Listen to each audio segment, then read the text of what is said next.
जी नाज़रीन, ब्रेक के बाद एक बार फिर आपको खुश आमदीद कहते हैं। गुफ्तगू का हमारा सिलसिला जारी है। इमरान खान साहब, आपसे जानना चाहूंगी, पाकिस्तान के अवाम के बेतहाशा मसाइल हैं, बेरोजगारी, महंगाई, लोड शेडिंग, लाकानूनियत, टेररिज्म यहाँ पे मौजूद है, लामतनाही मसाइल हैं, किन किन का हम जिक्र करें वो भी कम पड़ते हैं। लेकिन जैसे जनरल साहब ने बात की कि इनकलाब आ सकता है, खुद मुख्तारी के लिए लोगों को आना पड़ेगा, सड़कों पर आना पड़ेगा, लेकिन एक जो पिसी हुई अवाम जिसके इतने सारे मसाइल, और फिर हम गैरत खुद मुख्तारी की बातें करते हैं, तो फिर अवाम किस तरीके से अपने मसले मसाइल से बाहर निकलेंगे या फिर वो मुल्क में इनकलाब लेकर आएंगे? असमा, मुझे अभी जो 2-3 दिन पहले वाकया हुआ है, मैं ये कहना चाहता हूँ कि मुझे इतनी शर्म आई है पाकिस्तानी होते हुए, और मैं डिमांड करता हूँ अपनी जनरल कियानी से कि इसके ऊपर फौरी तौर पर इन्वेस्टिगेशन करें।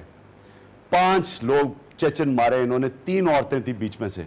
एक औरत की बेचारी 7 महीने की बच्चा था पेट में, और उनको इन्होंने नहातों को इन्होंने गोली मार दी। मुझे ये बताएं कि अगर उनका कसूर ये था, वो यूरोपियन थे और वो मुसलमान थे, अगर वो यूरोपियन होते और मुसलमान ना होते, इनकी जुर्रत ही ये करने की? आज सारी दुनिया में शोर में जाना था कि आपने 5 बेकसूर लोगों को, यूरोपियन को मार दिया है, जिसमें 3 औरतें मार दी, एक प्रेग्नेंट थी। इससे शर्मनाक कोई मुल्क किसी दौर से गुजर सकता है? यानी हमने अपने आप को क्या बना दिया है कि डॉलरों के पीछे अपना दीन ईमान सब कुछ बेच बैठे हैं। कोई हमें शर्म नहीं है कि हमारे में इंसानियत ही खत्म हो गई है। इसी तरह हमने कबायली इलाके में बमबारी कर करके दहशतगर्द बनाए हैं। आप लोग कभी कभी बमबारी से भी दहशतगर्दी की जंग लड़ी जाती है। हिंदुस्तान में 14 जगह इंसर्जेंसीज हैं, एक जगह बॉम्बिंग नहीं की उन्होंने। आप बम मारे गांव में, विलेजेस में, फिर अपने सेंसरशिप कर दिया, बताते किसी को नहीं, जो मरता है वो दहशतगर्द है। उधर से वो ड्रोन मारे, इधर से हम बमबारी कर रहे हैं।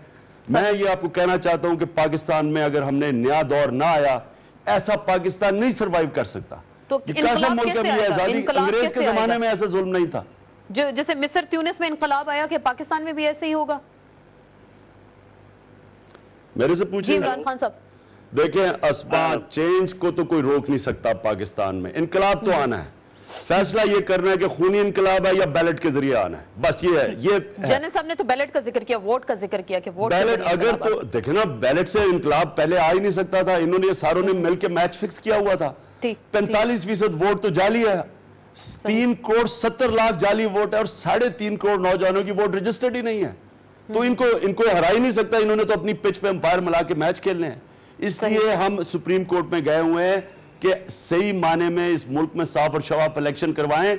अगर ये नहीं करवाएंगे यहां खून होगा, क्योंकि ये जो ऊपर बैठे हुए पुतले और जो करप्ट और मुजरिम पेशा लोग, बड़े बड़े ओहदे लेके बैठ गए, एनआरओ लेके, ये अब मुल्क को खून की तरफ लेके जाएंगे। आज देख, सड़कों पे लोग, ना बिजली है ना पानी है, गर्मी में लोग मर रहे हैं, खाने को लोगों को नहीं है, रोजगार उनके पास नहीं है, महंगाई हर रोज आसमानों पे चली हुई है। कितनी देर ये चलेगा? ये खून की तरफ जाएगा अगर ये सही साफ और शफाफ इलेक्शन ना करवाए। जनरल साहब, आपको क्या लग रहा है? खूनी इनकलाब की जिक्र कर रहे हैं कि ऐसा फिर मुल्क में जाहिर बात है इस तरह के हालात भी हो सकते हैं, और लेकिन उसामा बिन लादेन एक हाई वैल्यू टारगेट था। फिर बार बार जो मैं एक ही बात दोहरा रही हूँ कि फिर कहा जा रहा है कि हाई वैल्यू टारगेट हुआ तो फिर ऑपरेशन किया जा सकता है। हम कितना मजीद अरसा इन ऑपरेशन के लिए तैयार रहेंगे? देखिए, पहली बात यह है कि मैं वाज़ेह कर दूं कि मैंने नहीं कहा कि बैलेट के जरिए से एक इनकलाब आ सकता है, बिल्कुल नहीं। मैं तो हमेशा से इस बात पे इसरार करता रहा हूं, और मैंने कहा था कि vote with your feet. Feet से मुराद ये है कि आप बाहर सड़कों पे निकलो, वो उस किस्म की वोटिंग, उससे मुराद है कि नर्म इनकलाब लाओ। और सॉफ्ट रेवोल्यूशन का मैं दाई रहा हूं हमेशा, लेकिन मुझे लगता है कि अब सॉफ्ट रेवोल्यूशन से बात आगे जा रही है। और मुझे बड़ा अफसोस होगा कि अगर खून खराबा यहाँ हुआ, हम पहले खून रेजी के दौर में से गुजर रहे हैं, मजीद अगर खून रेजी हुई तो बहुत परेशानी होगी। लेकिन बहरहाल एक बात बिल्कुल वाज़ेह है कि अमेरिका को और उनके एजेंटों को जो मुसल्लत हो गए हमारे ऊपर, हमें अपने सिस्टम में से निकालना होगा। अगर इसमें हम नहीं कामयाब हो जाते तो फिर हमारा अल्लाह ही हाफिज है। फिर पाकिस्तान सर कैसे निकालेंगे? आप खुद जिक्र कर रहे हैं, कैसे निकालेंगे? कोई एनआरओ ज़दा है, कौम है, हमारे पास बहुत कुछ मौजूद है।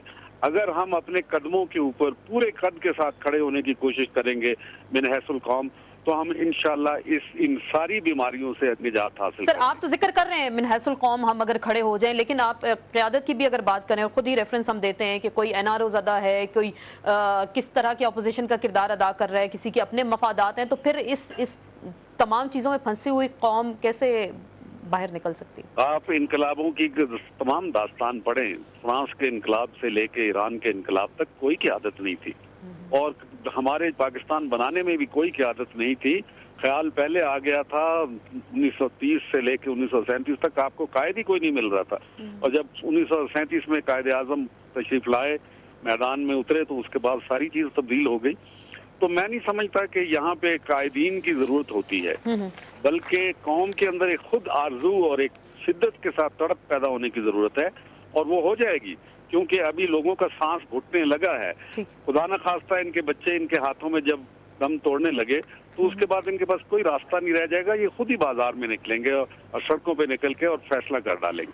عمران خان صاحب آپ سے جاننے کوشش کروں گی, کیا احتجاج اور دھرنے ہی واحد آپشن رہ گئے پاکستان کے لیے, اور آپ کا اگلا دھرنا کیا اسلام آباد میں ہوگا؟ میں آپ کو ایک بات بتانا چاہتا ہوں کہ ایک زندہ معاشرہ جو ہوتا ہے وہ حق اور سچ کے لیے اور ظلم اور ناانصافی کے خلاف اپنی آواز بلند کرتا ہے, نہیں تو اس میں اور بھیڑوں میں اور بکریوں میں کوئی فرق نہیں ہوتا.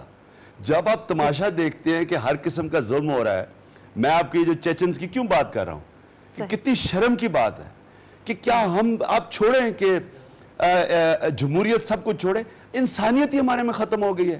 عورت بیچاری لیٹی ہے, روک رہی ہے, اور اسے گولیاں مار رہے ہیں یہاں پکڑ کر, وہ بیچاری پریگننٹ ہے, اور کہ جی صرف اپنے وہاں باپ دادا جو اپنے ان کے آقا بیٹھے ہوئے ان کو خوش کرنے کے لیے کہ ہم کتنا دہشت گردی کے خلاف جنگ لڑ رہے ہیں, کہ کوئی شرم نہیں آتی ان کو کہ ڈالروں کے پیچھے اپنے آپ کو بیچ بیٹھے ہیں.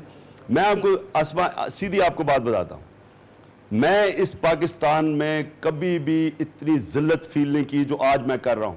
مجھے ذلت اس لیے ہے کہ میرے ماں باپ مجھے فخر سے بتایا کرتے تھے کہ عمران تمہیں نہیں پتا کہ غلام ہندوستان میں ہم پیدا ہوئے تھے, تم خوش قسمت و آزاد ملک میں پیدا ہوئے ہو.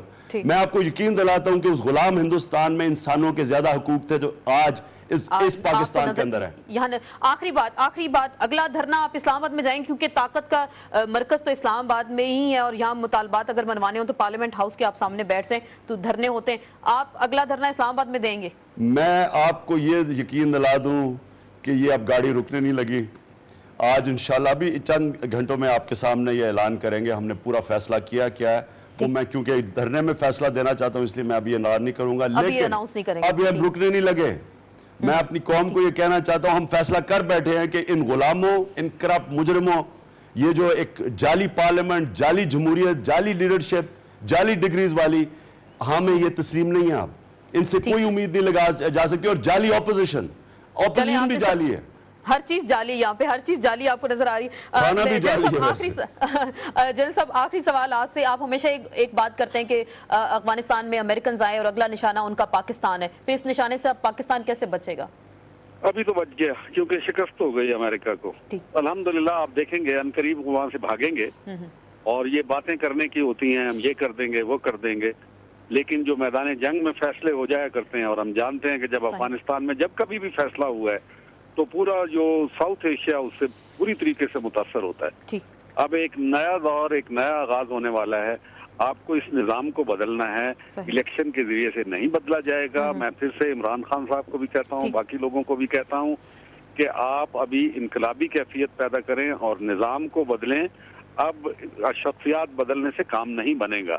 یہ پورے کا پورا مغربی جو نظام ہے یہ اب ڈوب رہا ہے, ختم ہو رہا ہے, اور ابھی آپ کو ایک نئے نظام کو لانا ہے جس کی وجہ سے پاکستان مارد وجود میں آیا تھا. قائد اعظم یہی کہا کرتے تھے کہ مجھے ایک ایسا خطہ زمین چاہیے جہاں میں گولڈن پرنسپل آف اسلام کے مطابق قوم کی اجتماعی زندگی کا بندوبست کر سکوں. بہت بہت شکریہ جنرل صاحب. عمران خان صاحب آخری بات 10 سیکنڈز, تبدیلی لا رہے ہیں آپ؟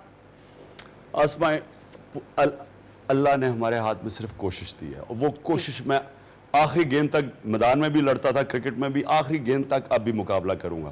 کامیابی اللہ دیتا ہے, میں آخری دم تک جان ماروں گا, اور میں آپ کو کہہ رہا ہوں کہ ان سے آزادی حاصل کرنی ہے جو یہاں ہمارے میر جعفر اور میر صادق بیٹھے ہیں. ٹھیک, بہت بہت شکریہ, بہت بہت شکریہ عمران خان صاحب, چیئرمین پاکستان تحریک انصاف, اور جنرل ریٹائرڈ حمید گل صاحب, سابق ڈی جی ISI, ہمیں جوائن کر رہے تھے ڈسکشن میں. اور آج کے پروگرام میں اسی حوالے سے گفتگو ہوئی, ڈرون حملوں سے پاکستان کس طریقے سے نجات حاصل کر سکتا ہے, اور آزاد اور اپنی خارجہ پالیسی کس طریقے سے تشکیل دیں گے, جس کے لیے دونوں ہمارے مہمان تھے. ان کا یہی کہنا تھا کہ پاکستان میں الیکشن سے اور ووٹ کے ذریعے ہی انقلاب لایا جا سکتا ہے, اور شخصیات کو تبدیل کرنے سے زیادہ بہتر ہے کہ نظام کو تبدیل کیا جائے. اس کے ساتھ ہی ان سیشن سے آسما چودھری کو اجازت دیجیے. اللہ حافظ.